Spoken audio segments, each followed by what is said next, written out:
Danny Martinez wiped the sweat from his face as he walked through the broken city. Smoke rose from every corner, and the smell of burned metal filled the air. His boots crunched on glass and twisted pieces of what used to be buildings. The war between the Zephyrian Empire and the crystalline hegemony had turned this beautiful world into a nightmare. He was 28 years old and came from Phoenix on Earth. Danny had joined the Human Medical Corps because he wanted to help people. When the Galactic Council asked for human doctors to help with the war, he was the first to sign up. Humans were known across the galaxy for one thing: they never gave up on saving lives. When others would quit trying, Danny carried his medical bag and a scanner that could find living beings. The device beeped softly as he moved through the ruins. Most of the sounds were false alarms, just pieces of metal or broken machines still running. But Danny kept looking because that was his job and his nature. The royal district of the city had been hit the hardest. Huge ships from both sides had crashed here during the final battle 3 days ago. Danny stepped over chunks of purple crystal that glowed faintly in the dim light. These pieces came from crystalline hegemony warships and were still dangerous to touch. His scanner suddenly made a different sound. Danny stopped walking and looked at the small screen. 2 weak life signs were showing up somewhere below him. He looked around and saw a massive piece of debris that had fallen from the sky. It was bigger than a house and made of the same glowing crystal material. Danny knew this was going to be hard work. He had no heavy equipment with him, and the debris weighed many tons. But the scanner showed the life signs were getting weaker every minute. If there were people trapped under there, they would die soon without help. He took out his plasma cutter and started working. The tool could cut through most materials, but it was slow work. Danny had to be careful not to cut too deep and hurt whoever was trapped below. Sweat dripped into his eyes as he worked under the hot sun. Hours passed, and Danny felt his arms getting tired. He stopped to drink water and eat an energy bar from his pack. The life signs on his scanner were still there, but very weak now. He knew he was running out of time, but he kept cutting. The plasma cutter started to run low on power. Danny switched to his backup tool and kept working. His hands were shaking from exhaustion, but he did not stop. This was what humans did. They kept going when others would give up. As the sun started to set, Danny finally cut through enough of the debris to make a small opening. He used his flashlight to look inside and gasped at what he saw. 2 young alien females lay unconscious in the space below. Their skin was pale blue and covered with patterns that glowed softly. They had large wings that were folded against their bodies. Danny recognized them from the intelligence briefings he had received. These were Zephyrians, and from their clothing and jewelry, they were important ones. The golden bands around their arms and the crystal crowns on their heads meant they were royalty. He squeezed through the opening and dropped down beside them. His medical scanner immediately started showing him how badly hurt they were. Both aliens had severe injuries that would kill them soon. One had a crushed wing and damaged organs that glowed under her skin.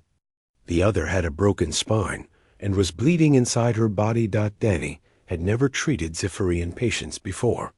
Human doctors were trained on basic alien anatomy, but these injuries were beyond anything in his textbooks. In Zephyrian culture, wounds this bad meant certain death. Their own doctors would have given up already. But Danny Martinez was human, and humans did not give up. He started by checking their breathing and heartbeats. Zephyrians had 2 hearts and breathed through small slits in their necks instead of a nose and mouth like humans. Both aliens were barely alive, but they were still fighting. Danny began cutting away more debris to make room to work. He set up his portable medical equipment in the small space. His emergency surgical kit had tools that could work on most alien species. The key was understanding how their bodies worked differently from humans. The alien on the left had beautiful silver hair, and her skin patterns pulsed very slowly. Danny could see that several of her glowing organs were damaged. These organs helped Zephyrians process energy from their sun, and without them working, she would die. The other alien looked almost identical, but her hair was gold instead of silver. Her spine was twisted in a way that would paralyze her forever if Danny could not fix it. Dark blue blood was pooling around her body from internal injuries. Danny knew he was looking at an impossible situation. Any normal doctor would have recorded their deaths and moved on to find patients who could actually be saved. The injuries were too severe, and he did not have the right equipment or knowledge to help them. But as Danny looked at the two young faces, he saw something that made him ignore all logic and training. He saw two people who needed help, and that was enough. He opened his medical bag and got to work. The first thing he did was stop the bleeding. Human medical foam could seal wounds in most alien species. He injected both patients with painkillers that were safe for Zephyrians. Then he started the hardest surgery of his life. Danny worked by the light of his flashlight and emergency lamps. His hands moved carefully as he tried to repair organs he had only read about in books. Every few minutes he checked their vital signs and gave them medicine to keep their hearts beating. The night grew cold, but Danny kept working.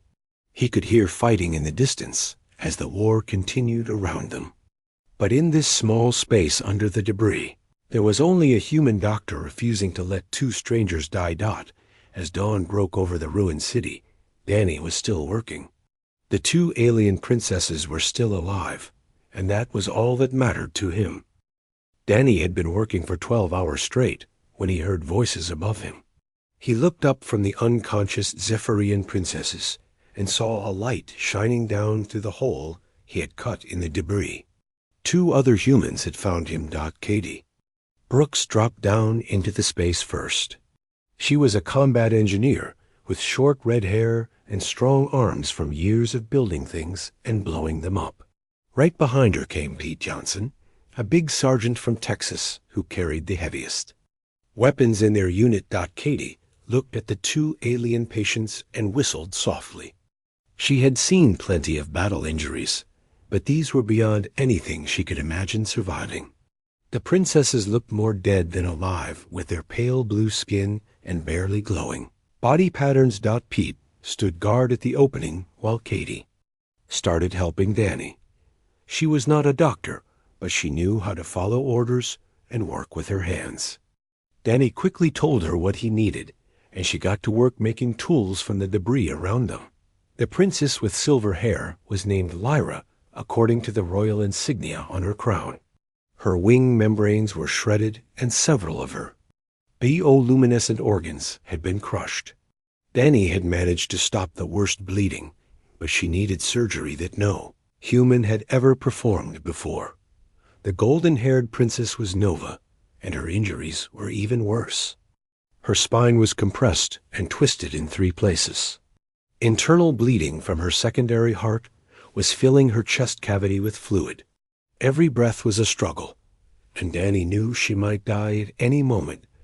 Danny had downloaded every piece of information about Zephyrian anatomy onto his tablet before the mission. But reading about alien biology and actually performing surgery were very different things. He was making up procedures as he went along, guided only by basic medical principles and desperate hope. Katie proved to be invaluable as an assistant. Her engineering skills helped her understand how the alien bodies worked like complex machines. When Danny needed a tool that did not exist, she built one from scrap metal and debris. When he needed to hold something steady during surgery, her hands never shook. The work was incredibly slow and difficult. Danny had to figure out which organs were vital and which ones could be repaired later. Zephyrian blood was thicker than human blood and clotted differently. Their bones were hollow like bird bones, but much stronger. Their nervous system used bioelectric signals that could be disrupted by human medical equipment. On the second day, Nova stopped breathing completely. Her hearts had given up, and her brain activity was fading fast. In human medicine, this would mean death in minutes. But Danny had read that Zephyrians could survive longer without oxygen than humans could. He started chest compressions on both her hearts, while Katie prepared an injection of stimulants. Danny counted the compressions out loud while sweat dripped onto Nova's still face. After 10 minutes of continuous effort, her heart suddenly started beating again. Katie had been working on building a better surgical light from salvaged parts. She connected power cells from destroyed vehicles to LED strips and created a bright workspace. This allowed Danny to see much better when working on the delicate, bioluminescent organs. Pete reported that fighting was getting closer to their location. Explosions could be heard in the distance, and occasionally debris would rain down from battles overhead. But Danny refused to move the patients. They were too fragile to survive transportation, and he was in the middle of critical procedures.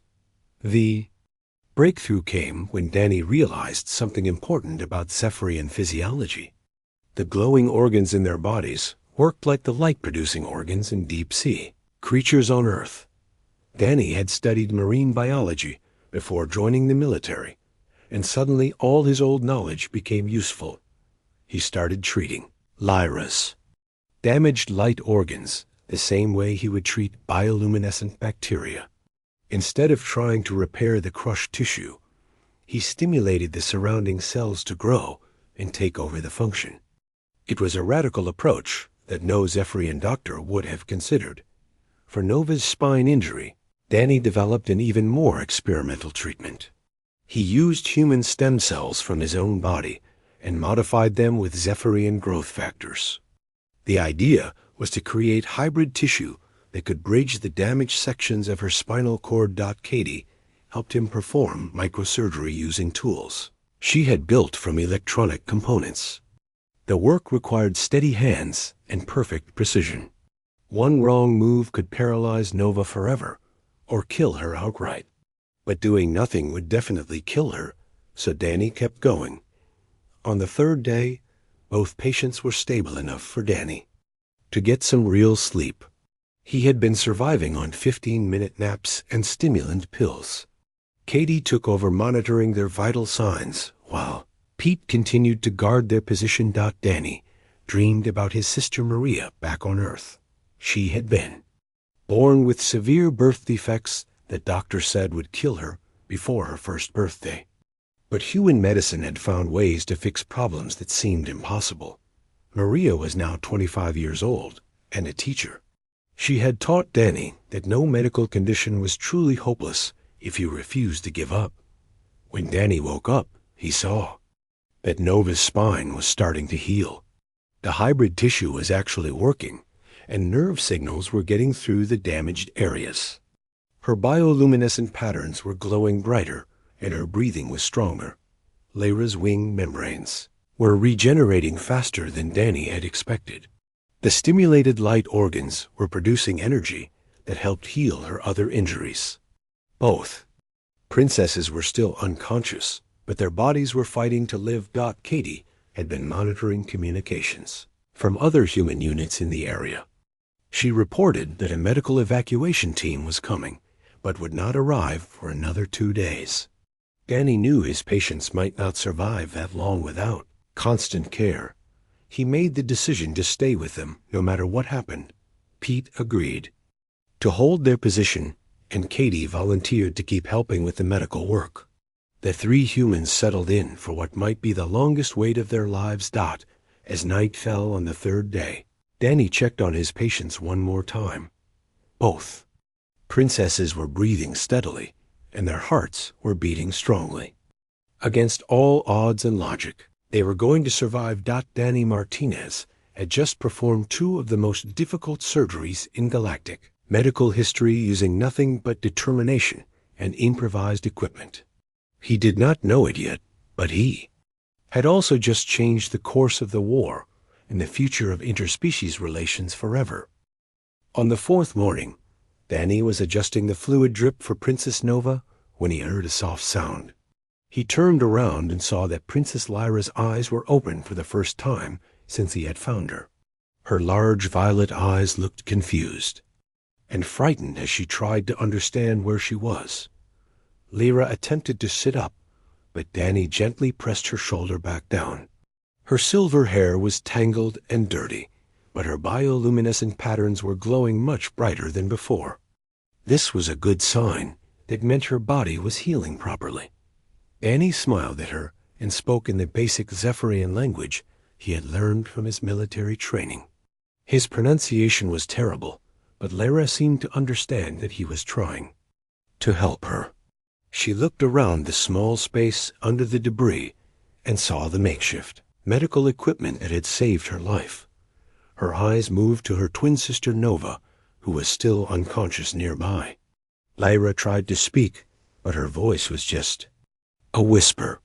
Danny gave her small sips of water that had been treated to be safe for Zephyrians. The liquid seemed to help, and her voice grew stronger. Lyra asked Danny who he was and why he had helped them. She spoke in accented Standard Galactic, the common language used by most spacefaring species. Danny explained that he was a human medic and that helping injured people was his job, no matter what species they were. This answer seemed to confuse Lyra even more. In Zephyrian culture, medical care was usually only given to members of the same family group or social class. The idea that a complete stranger from another species would risk his life to save them was almost impossible for her to understand. Danny continued working on Nova while he talked to Lyra. He explained what injuries they had suffered and what treatments he had used. Lyra listened with growing amazement as she realized how close to death they had both come. According to everything she knew about Zephyrian medicine, they should have died within hours of being crushed. 6 hours later, Nova's eyes fluttered open. Her golden hair was spread across the makeshift pillow that Katie had built from soft debris. Nova's first sight was Danny Martinez, covered in blood and exhaustion, but still carefully monitoring her condition. Nova tried to move, but found that her body did not respond properly yet. Danny explained that her spine had been severely damaged, but was healing. The hybrid tissue he had created was slowly rebuilding the connections between her brain and the rest of her body. Both princesses were amazed to learn that they had been unconscious for 4 days. In their culture, being injured badly enough to lose consciousness for more than a few hours usually meant death was certain. The fact that they were not only alive, but recovering, seemed like magic to them. Katie brought food that had been prepared specially for Zephyrian digestion.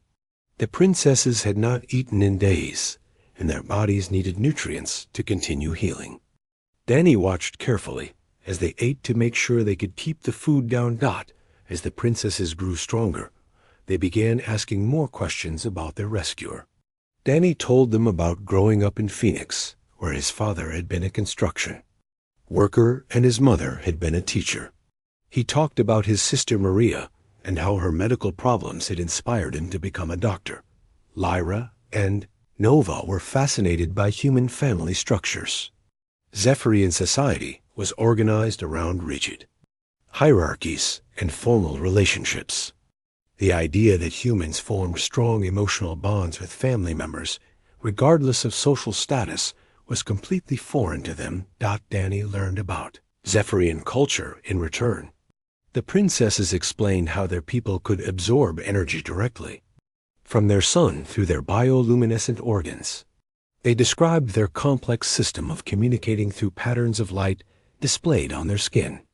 They talked about their music, which was created by modulating the frequency of their glowing organs. The princesses were particularly interested in human medical philosophy.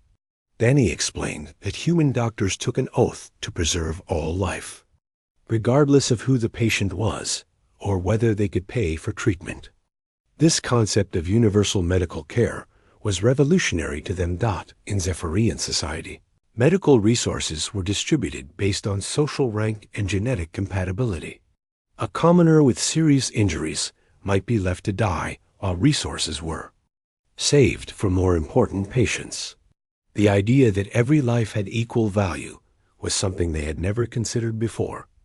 Pete reported that the sounds of battle were moving further away from their location. Both sides seemed to be regrouping after the massive losses they had suffered in the recent fighting. This gave Danny more time to focus on his patients without worrying about immediate danger. Katie had managed to establish communication with other human units in the area. She learned that news of the missing princesses was spreading throughout both empires. Search teams from both the Zephyrian military and crystalline forces were looking for them, though no one suspected they might still be alive. Danny faced a difficult decision about what to do next. His patients were stable, but still needed constant medical care. Moving them too soon could undo all the progress they had made. But staying in the ruins much longer was also dangerous, as fighting could resume at any time. The princesses surprised him by saying they did not want to be rescued yet. They were learning too much about humans to want the experience to end. Lyra was particularly fascinated by human medical techniques and wanted to understand how Danny had accomplished what Zephyrian doctors considered impossible. Nova was more interested in human psychology and social structures. She asked detailed questions about how humans made decisions and formed relationships. The concept of choosing friends based on personal preference rather than social rank was something she wanted to explore further. On the 5th day, Captain Lisa Hayes arrived with a full medical team and transport vehicles. She had been expecting to find either miraculous recoveries or tragic casualties. Instead, she discovered something unprecedented in galactic history: 2 alien princesses who had developed a genuine friendship with their human rescuer. Lisa was an experienced military doctor who had seen many unusual situations during her career. But even she was amazed by what Danny had accomplished with improvised equipment and sheer determination. The surgical techniques he had developed would need to be studied and documented for future use. The princesses refused to be separated from Danny during the evacuation. They insisted that he continue as their primary doctor during their recovery. This request was highly unusual, since royal patients normally received care from the most senior medical specialists available. As they prepared to leave the ruins where so much had changed, Lyra and Nova looked back at the debris pile that had nearly been their tomb. Instead, it had become the place where they learned that the galaxy contained species capable of incredible compassion and selfless dedication to preserving life. Martinez had not only saved 2 lives that day, he had opened the minds of 2 future leaders to possibilities they had never imagined before. News of the rescue spread across the galaxy faster than anyone expected. Within 3 days, every major news network was reporting the story of the human medic who had saved 2 alien princesses from certain death. The story became even more incredible when medical experts examined Danny's work and declared it impossible according to known science. Emperor Korath the Bright, ruler of the Zephyrian Empire, received the news while planning another major offensive against the crystalline hegemony. His advisors expected him to be grateful, but to continue the war as planned. Instead, the emperor did something that shocked everyone. He ordered an immediate ceasefire and requested a meeting with the human who had saved his daughters. The crystalline hegemony leadership was equally surprised by this development. Their intelligence networks had confirmed that the princesses were indeed alive and recovering fully from injuries that should have killed them. High Commander Praxis, leader of the hegemony forces, agreed to a temporary peace negotiation to learn more about these remarkable humans. Danny Martinez found himself at the center of a diplomatic situation he never wanted or expected. He had simply done his job as a medic, but now entire civilizations wanted to understand how he had accomplished the impossible. Military leaders, scientists, and politicians from dozens of species requested interviews and demonstrations. Princess Lyra had recovered completely from her injuries and was now more energetic than ever. Her wing membranes had regenerated perfectly, and her bioluminescent organs were functioning better than before the accident. She spent her time studying human medical texts and techniques, determined to understand how Danny's methods worked. Princess Nova's recovery was even more dramatic. Not only had her spine healed completely, but the hybrid tissue Danny had created seemed to have enhanced her nervous system. She could now process information faster and had developed new sensory abilities that amazed Zephyrian scientists. Both princesses had become unofficial ambassadors between their people and humanity. They spent weeks aboard human medical ships, learning about Earth culture and sharing their own knowledge. Their presence helped other species understand that humans were not just skilled doctors, but also trustworthy allies. The medical community was revolutionized by Danny's techniques. The surgical procedures he had improvised during those desperate days became the foundation for an entirely new field called emergency xenobiology. Medical schools across human space began teaching courses in adaptive surgery and cross-species treatment. Dr. Helen Carter, head of the Galactic Medical Institute, arrived to study Danny's work personally. She was a brilliant surgeon who had trained doctors from many different species.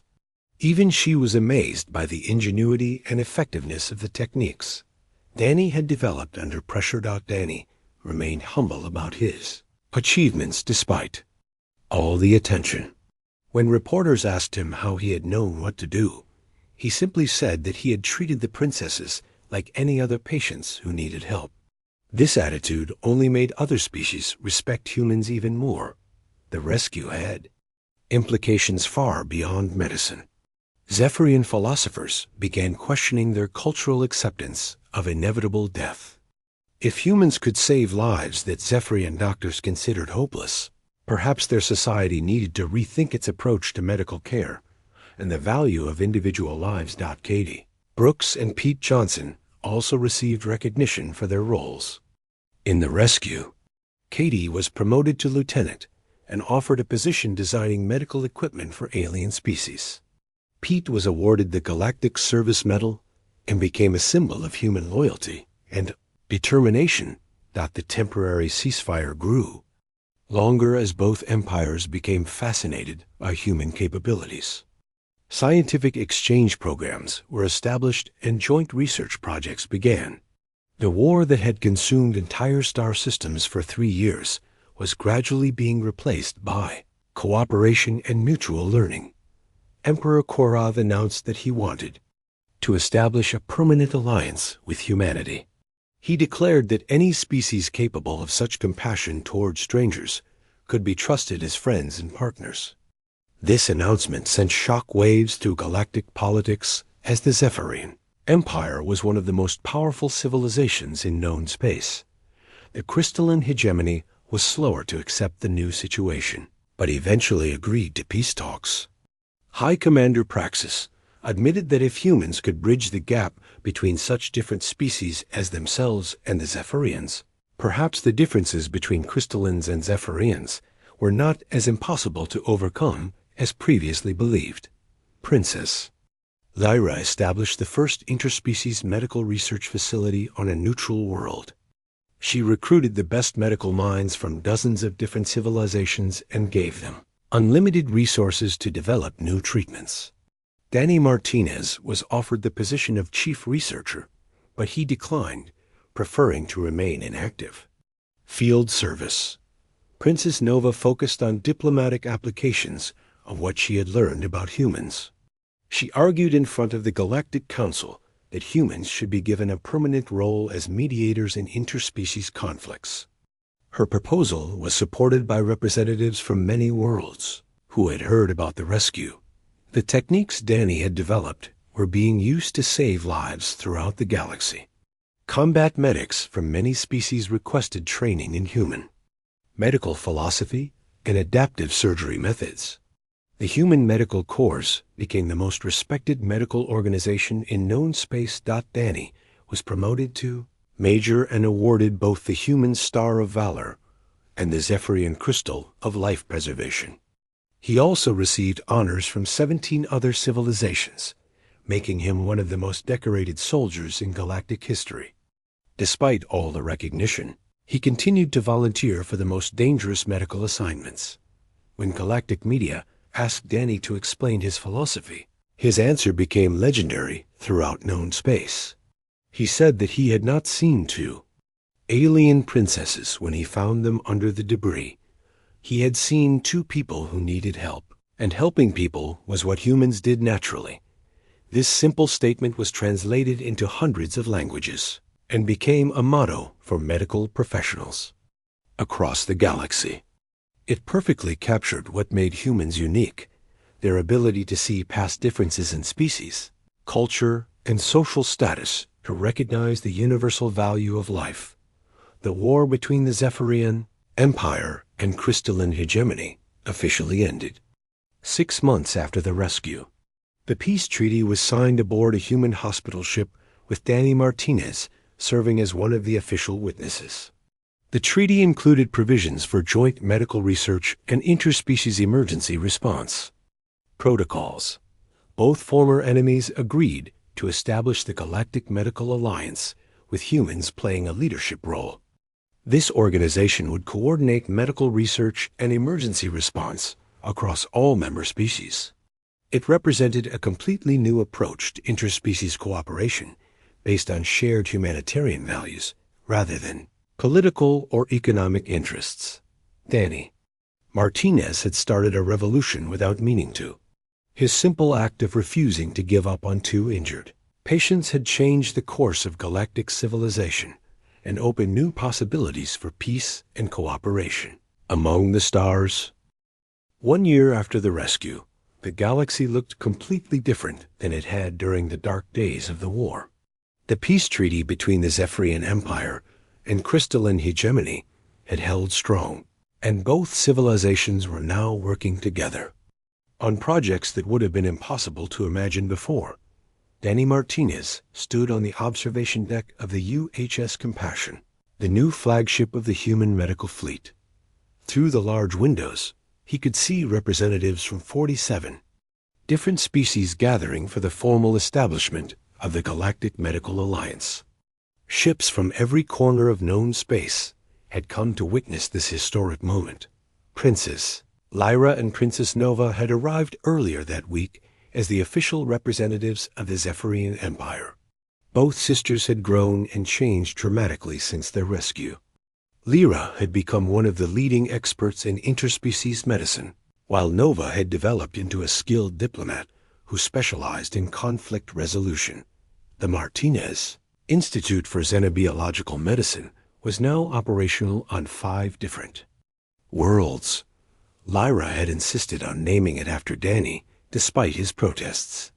The institute was already making breakthrough discoveries in treating previously incurable diseases across multiple species.